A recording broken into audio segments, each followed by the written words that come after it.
Well, you know the problem with democracy. I don't think there is any country in the world which does not call itself democratic. All countries in the world call themselves democratic. It's a matter, first, of definition, I think mainly of definition and of what we regard to be the essentials of democracy. We certainly ourselves regard ourselves as democratic.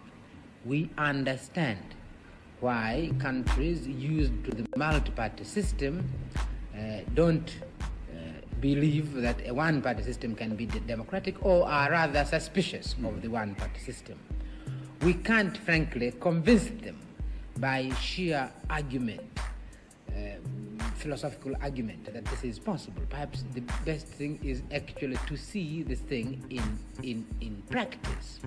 What are the essentials of democracy? The essentials of democracy are that individuals should feel unharassed, that they are actually free in their society. Individual, this is the most essential thing.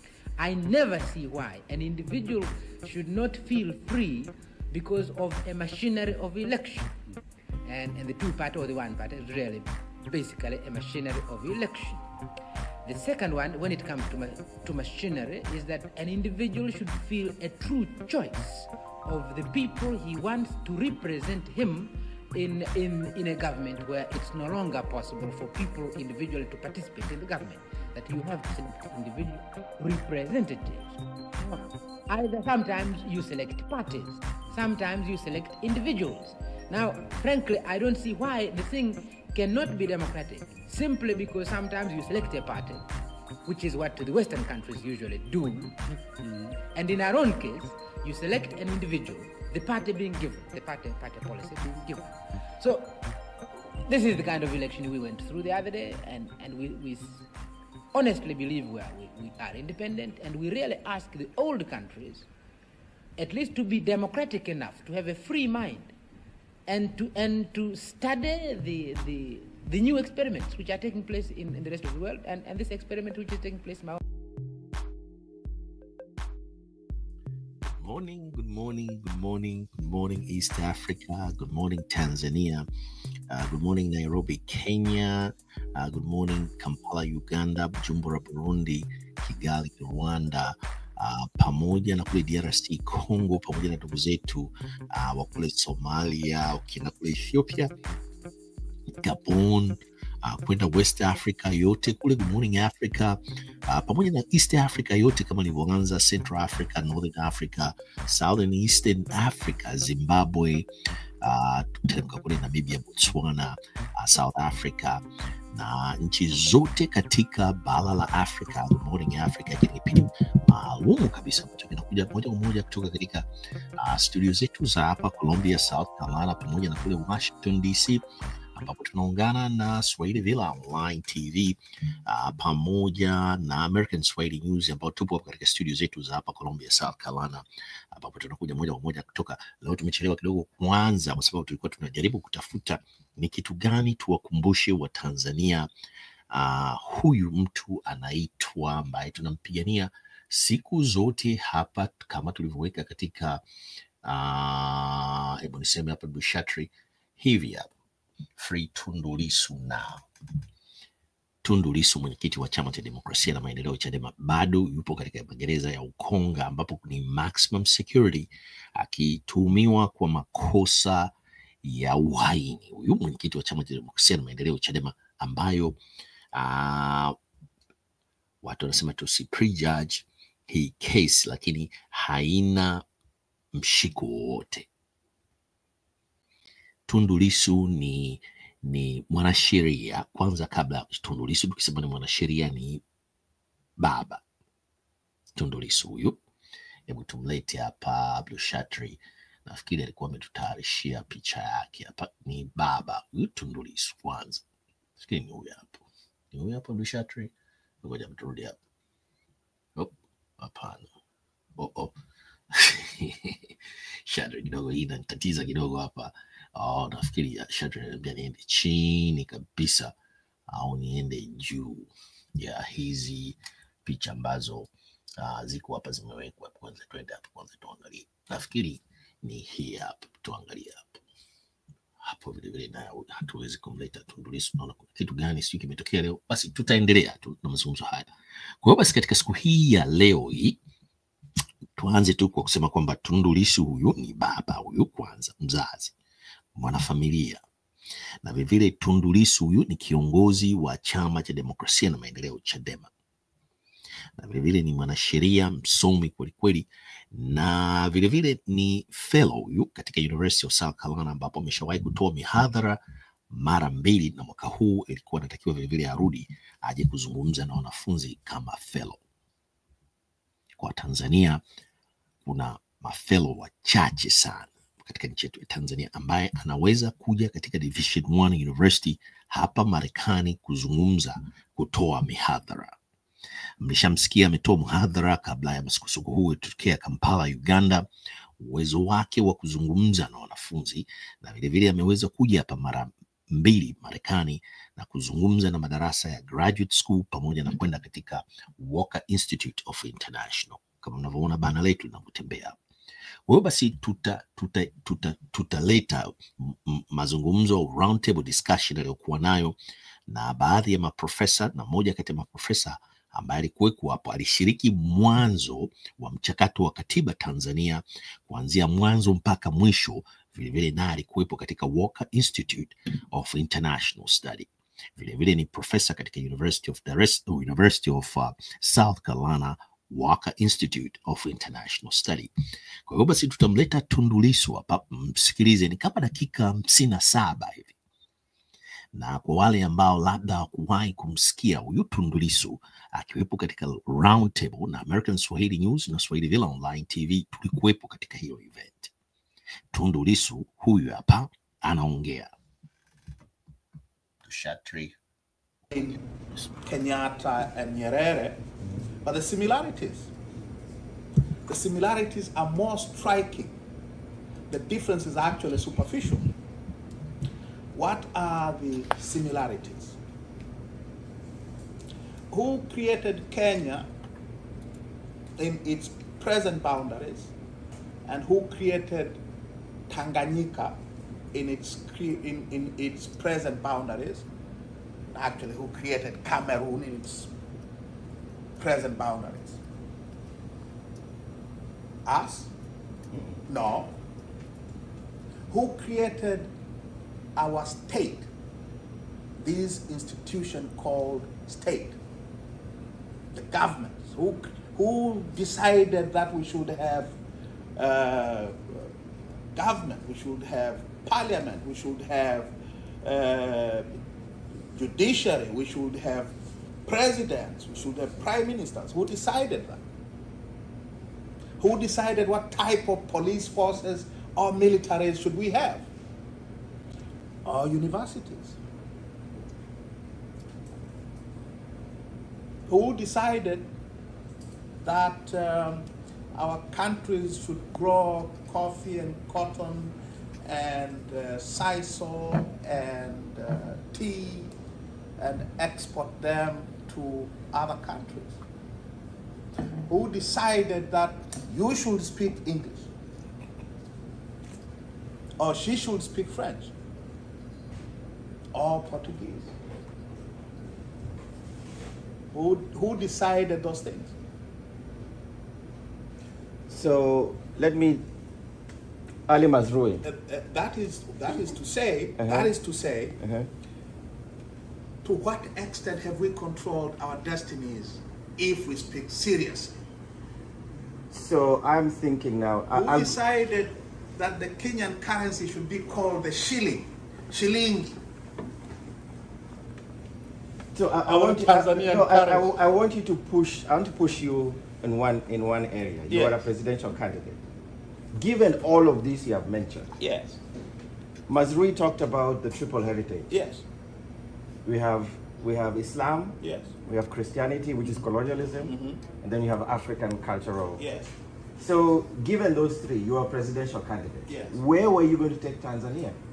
Given all this, given that we speak English, given that we grow coffee, all this control that we have. So, what was your plan for Tanzania, and how was it different from Magufuli's?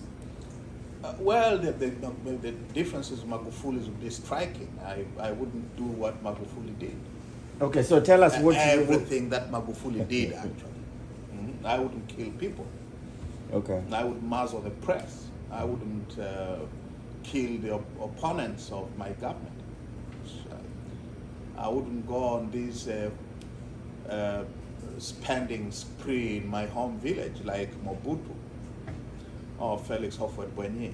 So where were you going to take Tanzania? I would have negotiated Tanzania's place in the sun in the midst of all these complexities. The world is much more complex than we make it out. We don't have a lot of freedom in what we do because of these complexities. We cannot pretend, like Magufuli did, that actually the world owes us a living. It doesn't. All right? We need the world more than the world needs us. Seriously. So I would have been much more humble than Magufuli was. I would have been much more humble than Nyerere was, actually. Or Kenyatta. So we've seen a lot of African leaders make a lot of promises, and once they become like leader, president particularly, they completely forget their promises to the nation. In looking at all these challenges, complexity that we're navigating in all African countries, and even in Tanzania, which is one of my favorite countries. So if you had become president, if you would become president, what would you do for the youth? Because the youth are the future, the youth are also our responsibility. What would you do particularly for the youth?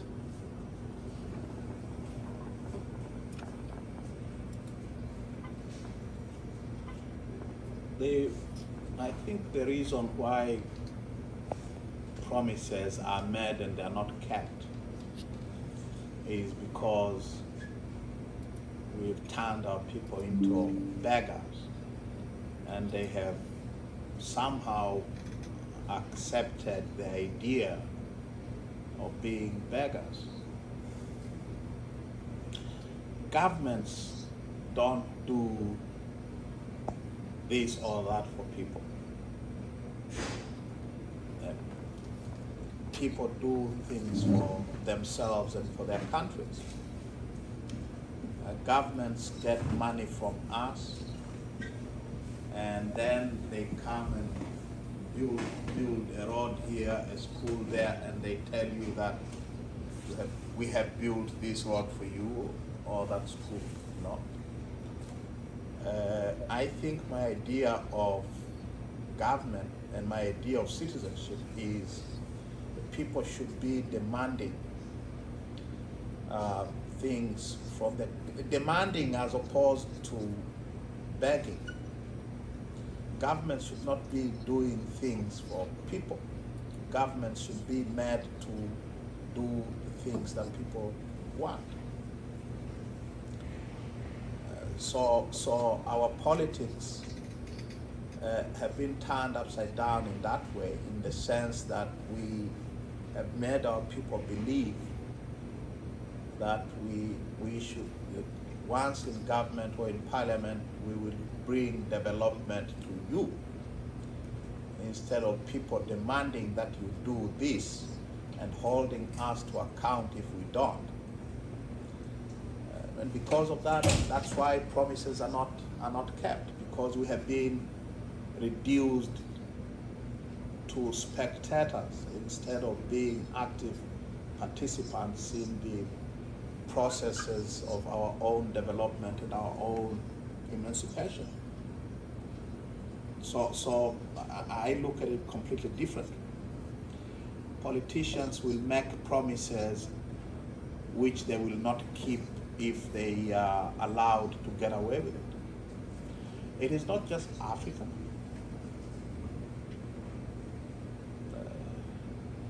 we talk a bit about American politics? This force for good in the world.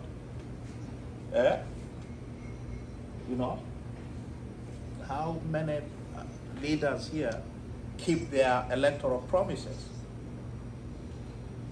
Actually, it is taken for granted here, and I don't live here. You do, but it is taken for granted here that politicians here will make bigger promises, and once in office they will steer clear from those promises.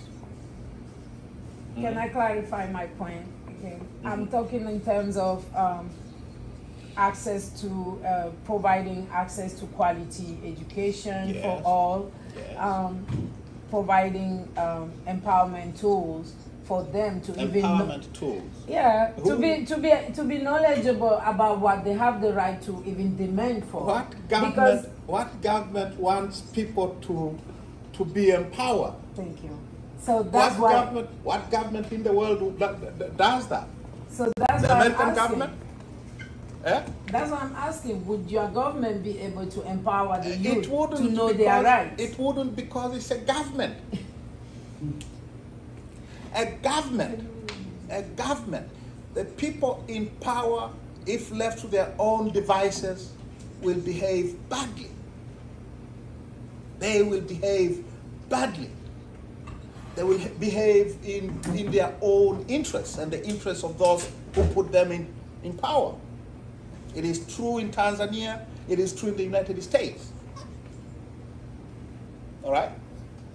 If you become a president for the people, but made by the people, what would you do for the people? If the people sleep on their rights. Oh, they will not be, all right. So I think that's an interesting transition is Tanzania's constitution has been up for debate for some time now. Yes. JK created forums where people could go and share their ideas with how to reshape the constitution. And that process has essentially evaporated now. How do you think about the constitution building process then and the enumeration of rights by the government, even if the government never provides what it promises that it will provide? We have been talking about constitutional reform for the past 30 years. 30 years. We went multi-party in 1992. And the year before that, the Presidential Commission, which was tasked with telling us how we should go multi-party, recommended that we should have a new democratic constitution. In their own words, they say the current constitution is essentially a one-party constitution. It cannot serve as a basis for a new national dispensation under a multi-party system. Now, those in power agreed to give us multi-party system, but they rejected the idea of a new constitutional order. And they have been consistent in rejecting those demands ever since. Kikwete opened up in 2011, between 2011 and 2014, opened up the constitution making process.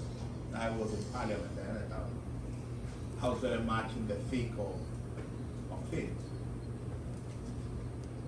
And Kikwete wanted a new constitution which wouldn't change anything, really. It will be a new constitution, perhaps in title, and a few things, minor things, but the basic parameters of power would remain unchanged. The commission that he established came up with a model that he didn't like at all. A model which threatened to whittle away just a little, not by much, just a little, whittle away some of the basic parameters of state power. And Kikwete killed that process. Not Magufuli, that's what Magufuli said. Kikwete pretty much killed it because it held the danger of creating something that would have made their rule more difficult. And so we remain without a new constitutional order to this day. We talk a lot about it.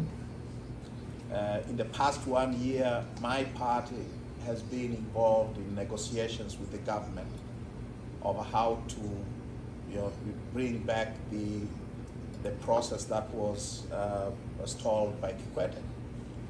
And after 1 year of negotiations, a few months ago, they came up and said no to almost every position, every proposal we had negotiated with them for over a year. So those in power don't want change. The issue then is how hard are those without power prepared to fight to change things? That's where we are. We're going to have to get it the hard way. And the question then is, are we prepared for what it takes? Yeah. It will be hard. It will be dangerous. But that is the way it is going. I attended some of those forums where there was a public open discussion, and it was actually one of the most transparent forms of conversation I've ever seen about government. Yes. And that the feeling in those rooms at the moment, and I get your point that there was never any intention of change, but the feeling in the room from kind of a local level was incredible to see people think about the next step and what rights they wanted and how they would claim them and how the government could enforce them. And as a US citizen, I could never imagine being invited into a process like that. So the experience in Tanzania was incredibly, I found it very forward-looking and very hopeful. So I was very disappointed, of course, when it failed, although I was not under any pretense that it was intended to succeed. But I will say it was such a cool process to be a part of. I have said elsewhere that those 3 years are perhaps the most consequential years in our country's entire history since 1961. For once, there was a national conversation about the kind of Tanzania we want. The report of the commission, which runs into 13 fat volumes, is unprecedented in the depth of detail, and it's a process that was in many ways unprecedented in our entire history. And I love to think that it was not in vain. That process and the output it generated will continue to inform our conversation on democracy, on rights, on accountability for decades to come. So even though we don't have a new constitution still, I think that process was very important. It was very productive. We are not done with the process yet. Yeah.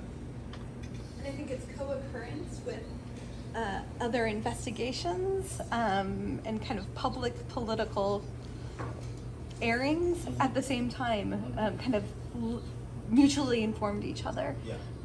Yeah. Towards an air of transparency. So lingine kaka. Nafikiria ngoja kidogo. Yes. The Kenyans, you Kenyans love to hate Jomo Kenyatta. And his son. And his son, and his family. And I understand perfectly that ambivalent attitude to the Kenyattas. The Kenyattas are the richest family in Kenya, if I'm not mistaken. And they are the richest family because the father, the patriarch, was the first president of Kenya after independence. And he used his presidency to provide for his family first, provide for his clan second, provide for his tribe's people third, and then whatever remained was the rest of Kenyans had to fend for themselves. And so that is my crude way of trying to understand Kenyatta and Kenya of the period. Nyerere didn't do that. Nyerere didn't do that. And Nyerere didn't do that because he was a son of a chief, and it's difficult to understand where he got these monkish traits. Mwalimu was completely unfazed by money, by idea of being rich. He was a very simple man. He led a very simple lifestyle. His family, you wouldn't recognize Nyerere anywhere on the street in Tanzania. You would immediately recognize Samia Suluhu Hassan's son now, a year or two after his mother became president. You would recognize children of our former president immediately. They stand out. You wouldn't notice a Nyerere. And so Nyerere has become some kind of our secular saint, Not even secular. Isn't there a movement to get him real secular? I think. Or did it fail officially? Thankfully, it did not succeed. It did not succeed. Okay. It did not succeed. My brother and I, my eldest brother, who's a lawyer, and I made a petition to our church fathers, and we said things about Nyerere that they hated us. but never mind. So if he lived that much of a simple life, did not maybe corrupt the government or take the resources of the country to his own family, why isn't it then able? Why was it that good that he was not reinstated? Mwalimu was a political leader, first and foremost. He was a state leader. And he was a leader of a very authoritarian state. In many ways, Mwalimu, and this is, I think, something to make people who think of Nyerere and Nkrumah as some kind of secular saints on the continent. Mwalimu created a state which was completely unaccountable to anyone. He did not steal, but he exercised powers in ways in which we were all completely disempowered. One of the first things he did in 1962, a year after independence, he changed the constitution to become president. Kenyatta learned from Nyerere, by the way. And this Republican constitution, which made him the executive president, basically created a demigod, completely unaccountable to anyone. The institutions of state were all subsumed into the presidency. So you have the shadow of the presidency everywhere, in our parliament, in our judiciary, in our economy, in our lives. The shadow of the president is everywhere. And this is Nyerere's creation. He perfected the state that was created by colonialism. The colonial state was absolutely vicious. It was absolutely authoritarian, violent. Nyerere perfected that. And he took his wisdom from Kwame Nkrumah, because Kwame Nkrumah did that in 1960. Nyerere 62, Kenyatta 64, Obote 67, and the rest is history, right? So when we talk about our constitutional problems now, we have a president who has just given away all our ports to the Dubai Port World. You know, if you look at our constitution and our laws, the president doesn't have any powers to dispose of our public assets like that, but she just did. Why? Because she's the president.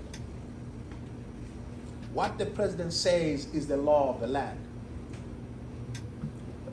What the constitution and the laws in our statute books say are not important if they do not correspond with what the president wants.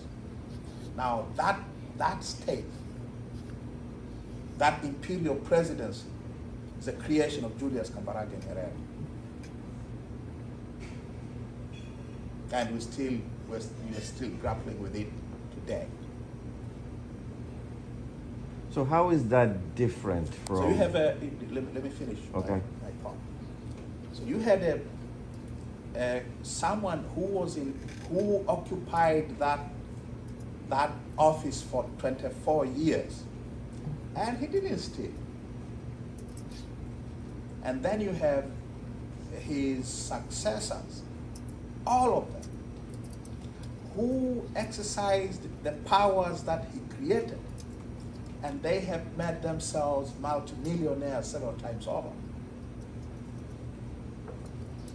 They have not changed. Samia has not changed the constitution. Magufuli didn't. Kikwete didn't. The last time we changed the constitution was in 2000, and we had to deal with other matters. But the presidency, the parameters of presidential powers are what they were, what they have been since 1962. And it is those parameters of power which have made it possible for a president to just give away national assets without much of a debate. So I'm thinking about Africa before the colonizers came. Yeah. We had kingdoms, we had chiefdoms, all of which were similar to that. Somebody We with, didn't have chiefdoms. well, some sort of. These chiefs are the creation of British. Yeah, but when I'm talking about chiefdom, I'm talking about small, and they were not large enough to be kingdoms, but they were small where they had an authority figure, which was very similar to what you're saying, where somebody has absolute control, absolute power over everything. So I'm thinking about a vision of Africa going forward. What could it look like? What can we learn from? I've read where people say democracy, multi-party democracy is not good for Africa. So what's your vision for Africa going forward? How should we lead this continent going forward, given all that we've talked about? Well, those who say that multi-party democracy is not good for Africa are either people who did not live under one-party rule, I did, or the people who were in control of the one-party system and their abettors or their intellectual justifiers. those are the ones who will say multi-party democracy is not good for Africa because they did not live under the yoke of one-party rule. You Kenyans did. Would you tell me that the Moi years were the golden, or the Kenyatta years were the golden age in Kenya? So what's our way going? What's our way forward? Well, our way going forward is we should try to reconcile all these complexities of our history and of our current situation. We find ourselves in boundaries which we did not create, but which we cannot undo.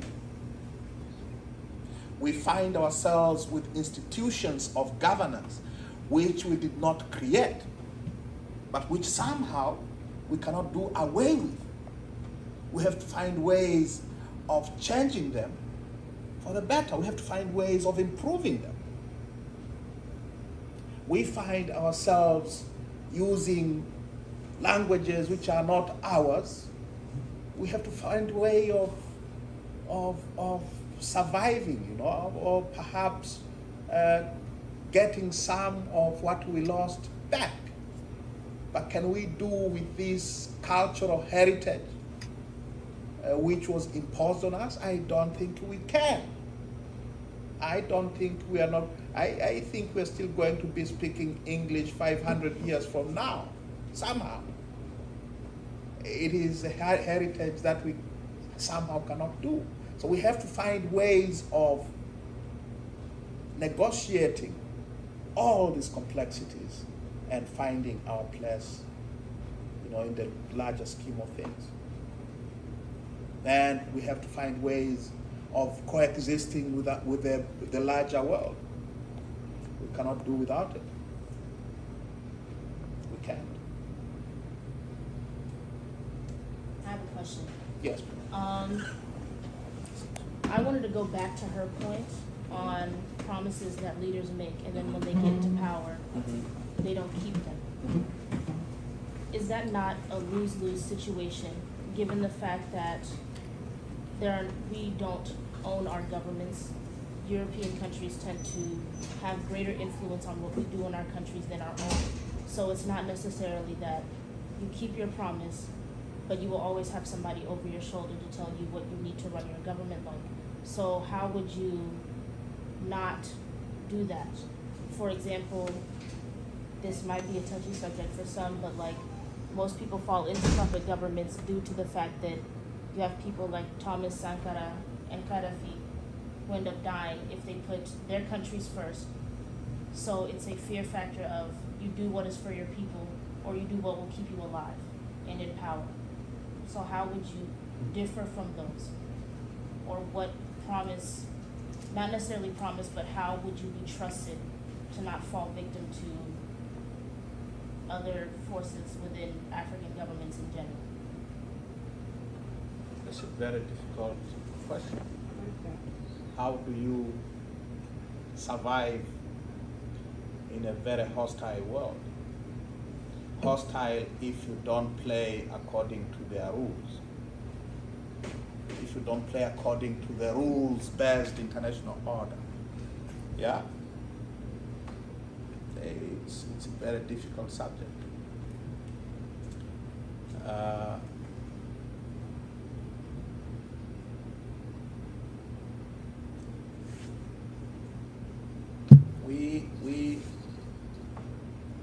The subject that is how many of our leaders don't do what they're supposed to do, what they commit to do, because they fear being overthrown by the CIA? Because it is the CIA which overthrows governments. It's not the KGB, by the way. It's not Putin. All right? How many of our leaders oppress us because they fear being overthrown by the types of CIA? For us, it's France. So Macky Sall, when he was elected, I was in elementary school. That was like 14 years ago. And when he was elected, he did start to do what he promised. However, he started to feel the heat of he's not doing what our French counterparts want us to do. And he started to forget his influence that he had. He started putting his family members in power and in parliament. And Was he that started to fall. because of the French? I believe so. Well, I don't believe so. I believe it has become a very convenient excuse for our leaders and some of us to justify bad behavior on the basis of the argument that, you know, if they behave well, they will be overthrown. I think our leaders are corrupt because it is very profitable to be corrupt, and it is safe. It's actually safe to be corrupt. It is safe for the French interests in West Africa, for African Francophone leaders to be corrupt, because then they will not touch the basic interests of the French, economic and otherwise. So then if it is safe for them, then how is it not French? So the question is, it is not that our leaders behave badly because they fear treading on French interests.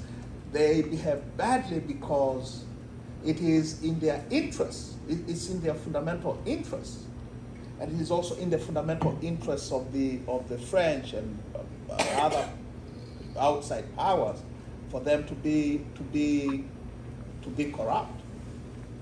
All right. It is not because they fear being overthrown. They are bosom friends with the people who occupy Elysee Palace. Okay. Leopold Sédar Senghor. The first president. Yes. He was Senegalese president, while at the same time was a French citizen. When he retired in 1981, where did he go? Did he stay in Dakar to be taken care of in his old age by the Senegalese people? He went back home. He wouldn't have had that option. As did Ahmadou Ahidjo in Cameroon. Ahidjo died in Senegal. I think Ahidjo died in Senegal. He died in Senegal. But as did, well, Ahmadou, where is Abdou Diouf, your second president? He still lives Where in does France. he live? He lives in France. All right? Where? Same as the What Cameroonian about president. Paul Biya? Paul Paul Biya Biya. lives in Switzerland. No, he doesn't go to Switzerland anymore because Cameroonians stopped him. Okay. But he used to live in Switzerland more than he lives in Cameroon. Felix Houphouët-Boigny. All right? And I could name them all. They see themselves first and foremost as Frenchmen. I mean, all African presidents, especially the French-speaking African presidents, are all French citizens to start with. Yes. With their children, Yes. with their children. So are those people fearful of being overthrown by the French version of the CIA?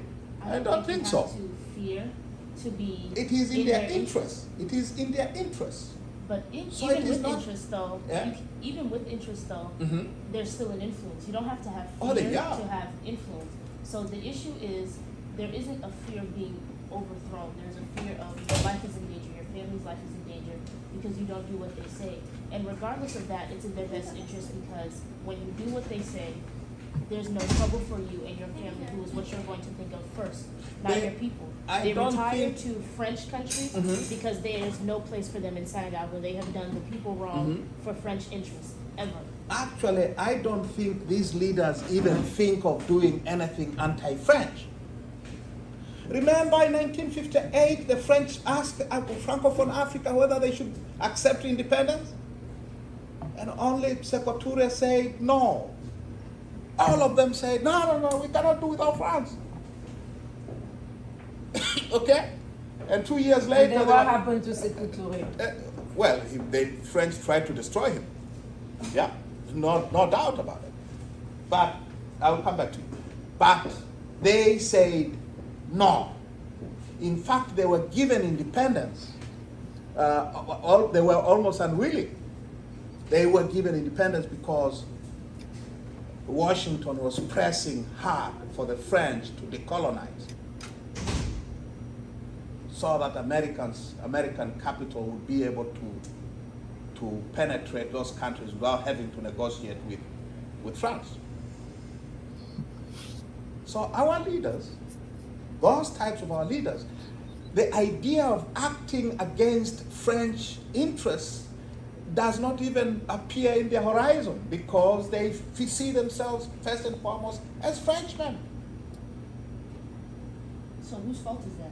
Well, I'm not here to apportion blame. I'm trying to explain and to understand. So as a leader in Tanzania, what would you do different as compared to the French-speaking president? Well, we are very different to begin with. I mean, we do things differently. Not better. I'm not saying we do things better, but you wouldn't find the kind of Francophilia that you find in Francophone Africa. You wouldn't find it in the Anglophone world. Not because we don't like the British, but because the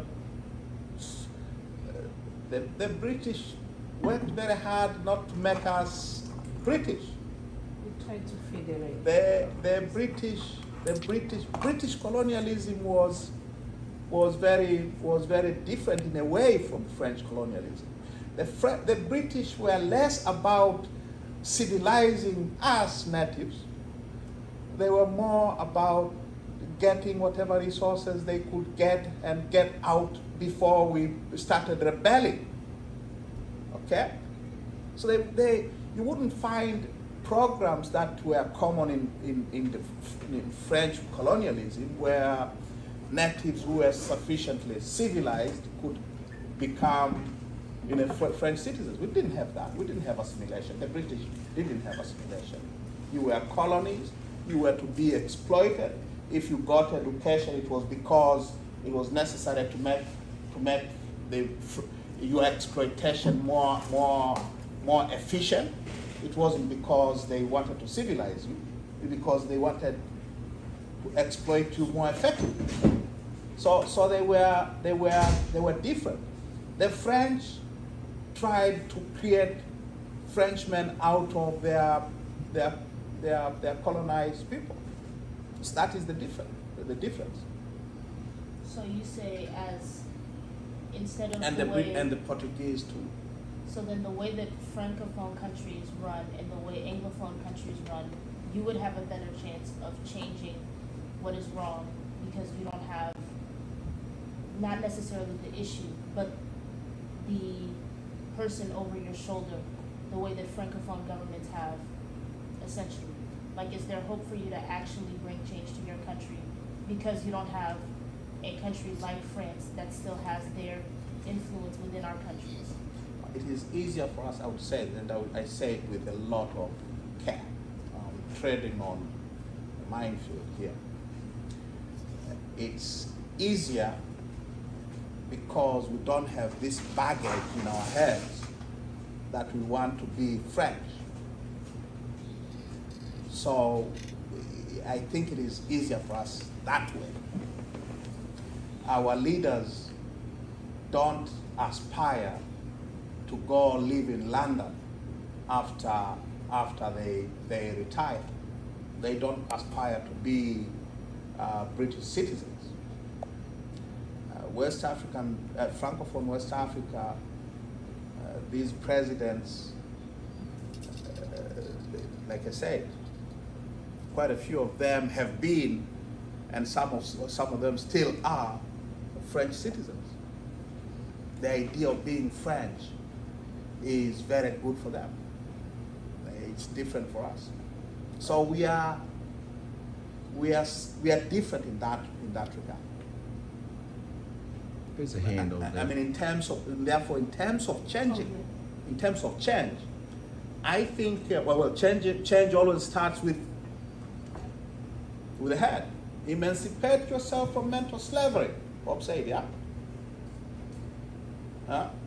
So if in your head you still see yourself as a Frenchman or woman, you are in bigger trouble than someone who thinks that they are on their own. They are their own people. Yeah. You wanted to ask a question. Yeah, so I just wanted to make a general comment based on what I've been hearing. I'm David, by the way. Sorry I'm late. I just came from physical therapy. So I think this conversation is interesting, but I think that everyone should look at it with a bit more nuance in the sense that, for instance, I think what you're trying to say is the French have a lot to blame, which I agree. And I do think that most African countries have a chip on their shoulder, but it's not necessarily another country. Like Nigeria doesn't pay taxes to the UK, or for instance. But there are entities that their interest is directly against the progress of a country, like the French and Senegal. Or I can list a number of people that have stood up against companies like, I don't know, Shell and Chevron that extort certain places in Nigeria, and they actually have killed those people or have done things to them just because it's in their best interest to exploit Nigerians, or and if we're still on that, for instance, I think every country has their own thing where if someone stands up and tries to do something better for the country, it's in the best interest that that doesn't happen because it's cheap for them.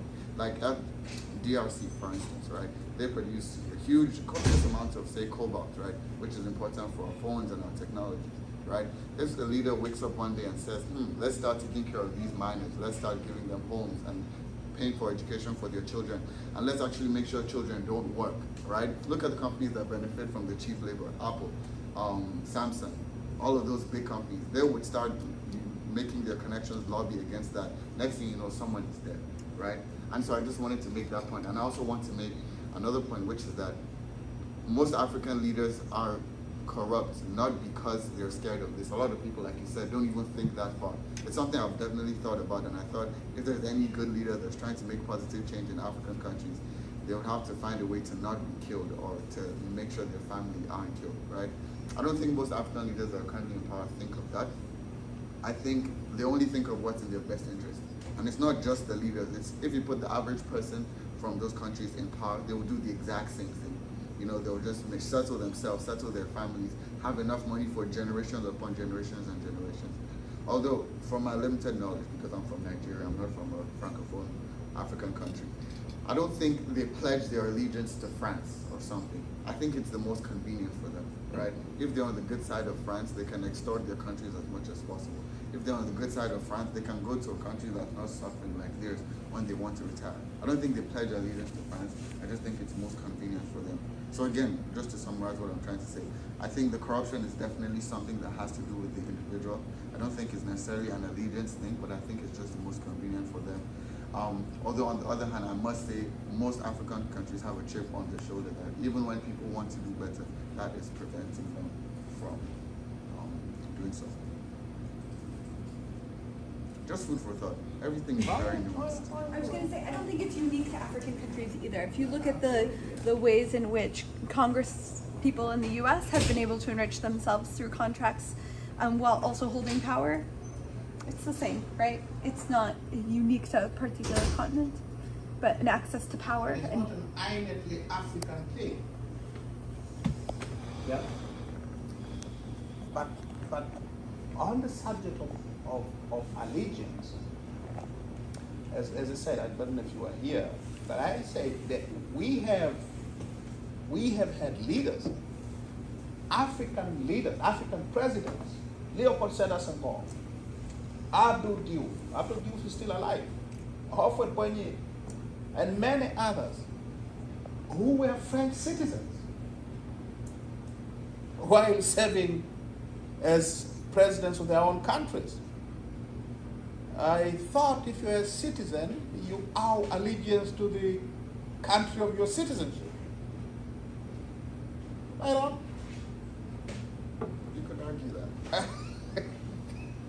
Okay? But you're right. They are what they are because it is in their fundamental interest to behave that way. And that's what I said.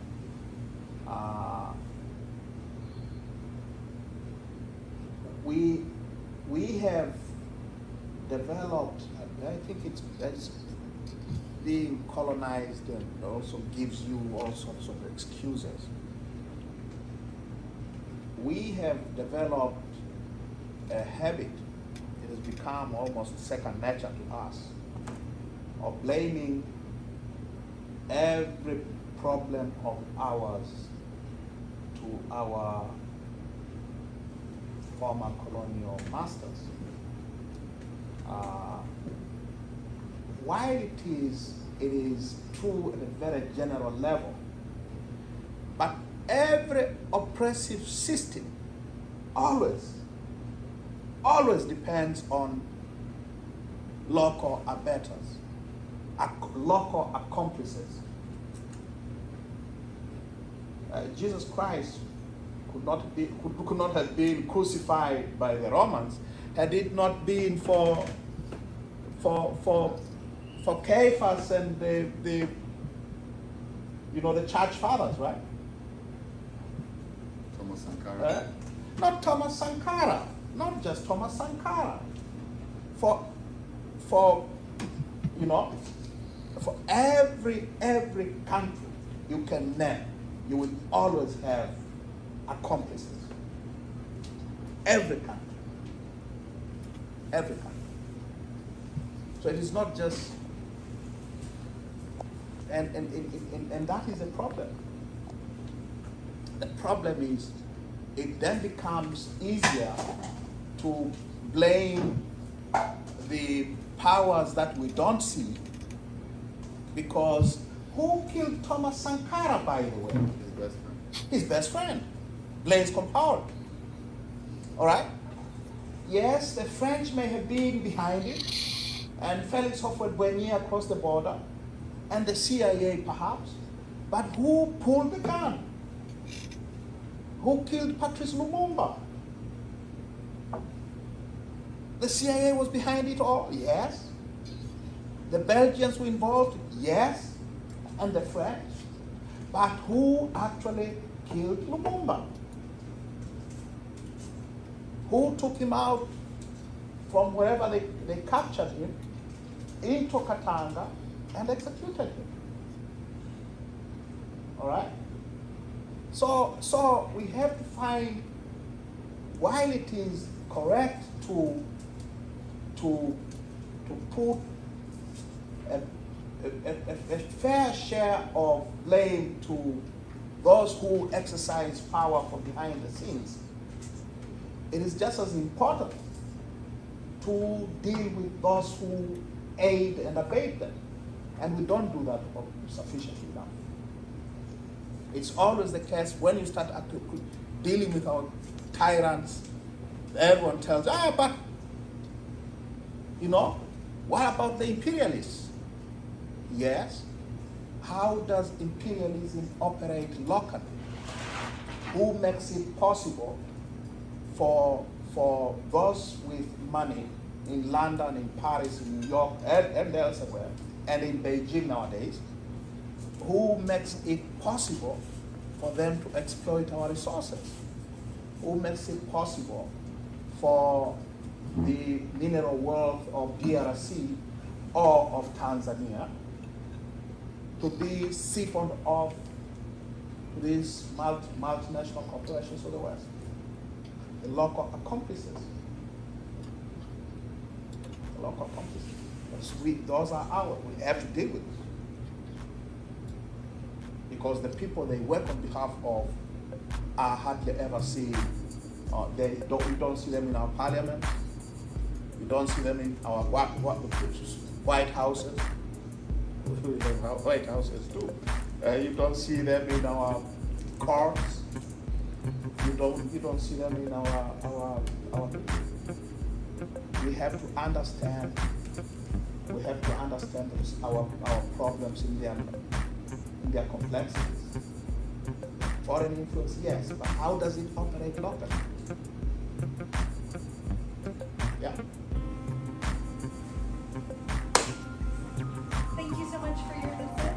We really appreciate it. I'm just so very grateful that you could join us today. In fact, we have a gift for you. Go.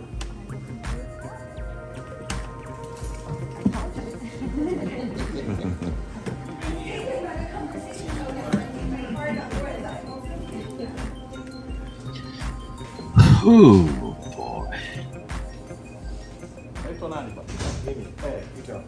Peter Moi. Sasa huyo alikuwa ni Tundu Lissu huyo. Good morning Africa. Good morning East Africa. Alipokuwepo Walker Institute of the International Study at the University of South Carolina here in Columbia. This was almost 2 years ago when he pays the visit at the Dallamon School of Business.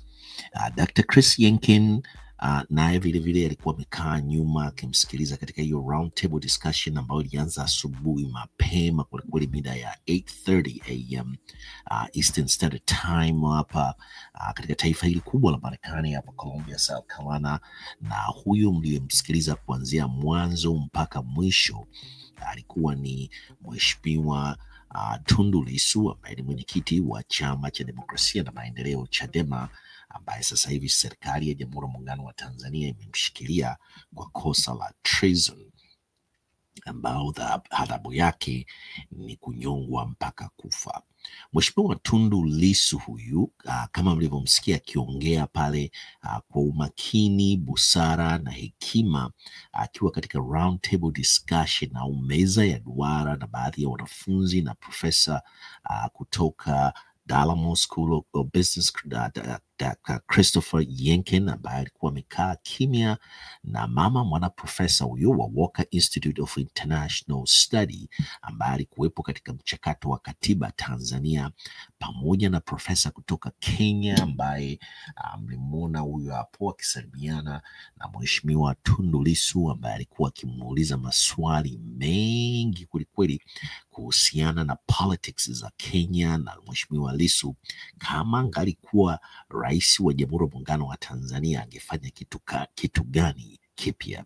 Kwa hiyo basi kwa Watanzania wote ambao mnatufuatilia American Swahili News pamoja na Swahili Villa Online TV, hii ni marudio tu ya mazungumzo ambayo huyu mwenyekiti wa Chama cha Demokrasia na Maendeleo Chadema taifa hapo Tanzania, Mheshimiwa Tundu Lissu, ambaye tunaiomba hii serikali ya Jamhuri ya Muungano wa Tanzania imwachie huru, ambaye ni hazina kubwa kwelikweli kwa taifa hili la Tanzania, si tu Tanzania bali na duniani na ulimwenguni, katika vyuo mbalimbali tu, si huku Marekani bali vile vile hapo Tanzania. Kama wakimwalika katika University of Dar es Salaam pamoja na vyuo vingine hapo, anaweza kuwaelimisha Watanzania na kutoa elimu nzuri kabisa, tofauti ambavyo na wanasiasa wanavyomwangalia na kumwogopa katika nchi yetu ya Tanzania hapo. Basi tunamalizia kipindi chetu cha Good Morning Africa, Good Morning East Africa hiki.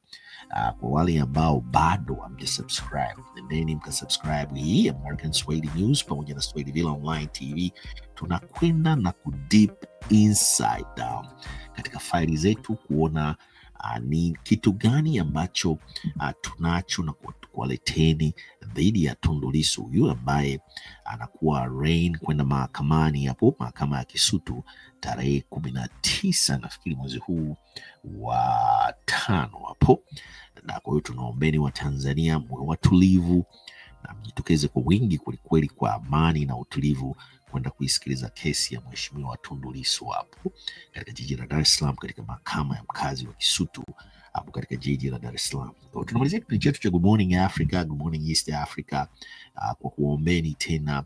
Tunawashukuru kwa wale wote ambao wameshiriki nasi katika kipindi hiki cha leo, katika kukifuatilia na kusikiliza. Tunaombeni msambaze haya mazungumzo wa Tanzania waweze kujua ni nani huyu na ni ana vitu gani ambavyo anaweza kuviongea katika lugha zote mbili kwa ufasaha kabisa, Kiingereza na Kiswahili. Mheshimiwa Tundu Lissu, huyu tunamwombea hekima na busara, nguvu na Mwenyezi Mungu aendelee kumzidishia pale alipo katika magereza ya Ukonga na atakapopelekwa katika mbele ya hakimu mkazi wa mahakama ya Kisutu tarehe hiyo 19 mwezi huu wa 5 mwaka 2025. Kwa hiyo tunasema tu sambazeni upendo, na tukisema sambazeni upendo wa Tanzania ambao mnaamka katika siku hii ya Jumamosi, tutaungana tena nasi 11:45 Eastern Standard Time kutoka katika studio zetu za hapa Columbia, South Carolina. Abdul Shatri naye katika studio zetu za kule Washington DC atatuunganisha katika vipindi vyetu hivi vya Good Morning Africa, Good Morning East Africa. Tunasema peace na sambazeni. Let's go!